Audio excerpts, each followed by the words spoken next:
Hi there, Cousin Donald. How are you? This is your Aussie advisors, your informal Australian transition team, Swill Team 6. We've got another couple of members, all smart Aussies. We're all very bright over here, and we've got a few things that we think may help you. Firstly, I gave a rather overlong talk the other day because I'm a bit inexperienced at this, and my mate said, make it 10 minutes, keep it snappy. Now, firstly, let's talk about one thing only, defence, because as we all know, to fiercely defend the USA is your number one priority. And when you look at the future's terribly frightening. Just the use of robots alone is very scary. You are literally riding the wild technological surf as you enter this most important job in the world. It was reported the other day that Britain will lose 15 to 20 million jobs in the next 15 years to robots and other technological innovations. So what we have to do when we speak about defence, of course I'm not a general at all, we've got to look at logic, because that's something you're very good at, and forming an exclusive club should be a walk in the park for you, Donald. Now, you have expressed extreme dissatisfaction with the United Nations, and we couldn't agree more. I noted the other day that Sarah Palin, who's normally portrayed in the media as a moron, said something that sounded sensible, that the USA should leave the United Nations. Now, we think that's wrong because that's emotional thinking rather than logical thinking. If the USA were to leave the UN, there would be an enormous media storm all over the world. You'd be portrayed as being mad and ruining the future of the USA, etc., etc., etc. I quite agree that you should not leave the UN. Not at all. It may come good in 200 or 300 years. It may actually fulfill its intended purpose. After all, it was started by Harry Truman, one of your finest presidents of all time. But it was a top-down concept, and it is now an obsolete concept. You see, Donald, you're the bottom-up guy. I mean, Facebook didn't succeed because the government said everyone will have Facebook. Facebook succeeded from the bottom up. There was a great need for a global village where people could interact with each other. It grew by itself. A brilliant idea by Mark Zuckerberg, but a bottom-up thing. And things these days, with the speed of communication, grow from the bottom up. They do not grow from the top down. The United Nations is an incredible disappointment. And the free nations in the world just sit there, fume, frustrated, while many of the evil nations in the world pass ridiculous resolutions. It's all old hat. Now, Donald, the US has quadrupled its debt in 16 years, and this has all happened through Dumbo advisors in Washington.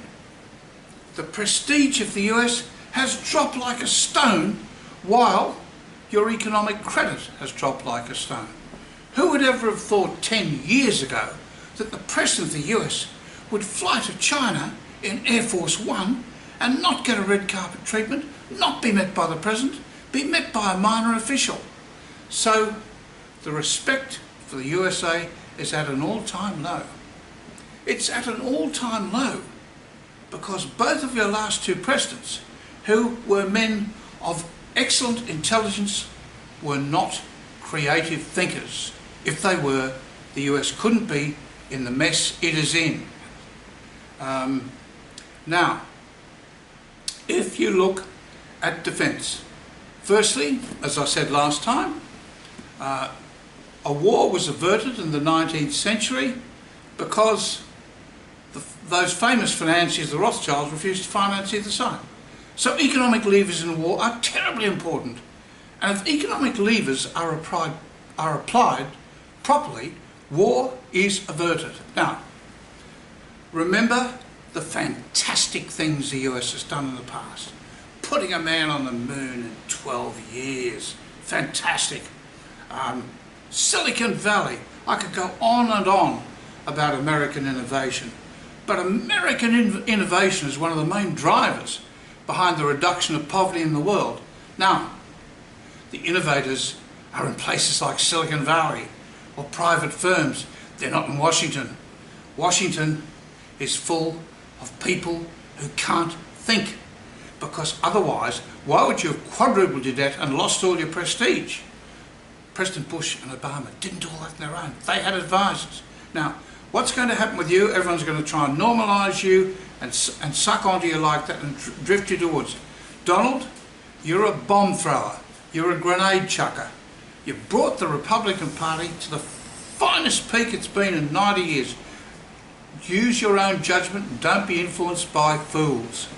Now, what you need to do, in our opinion, is to take the 44 truly free nations, and I believe there are up to 89 nations classified as free, put them in an army base in somewhere in the eastern side of the United States, not in some great fat building in New York where bureaucrats love to play.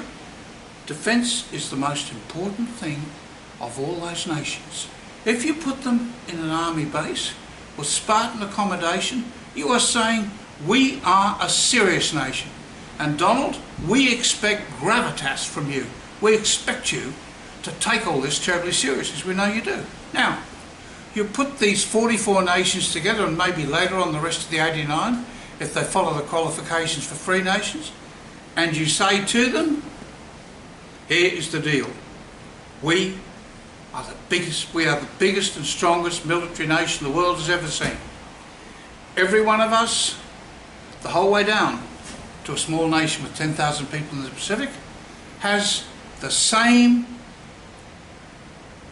rights to defence as the strongest nations. They also have the same responsibility. So your rights are that when attacked, any one of the 44 or the 89 when the others get in, we react immediately. Now, this is what happens to the aggressor nation. 1, their currency is frozen. 2, their assets are frozen.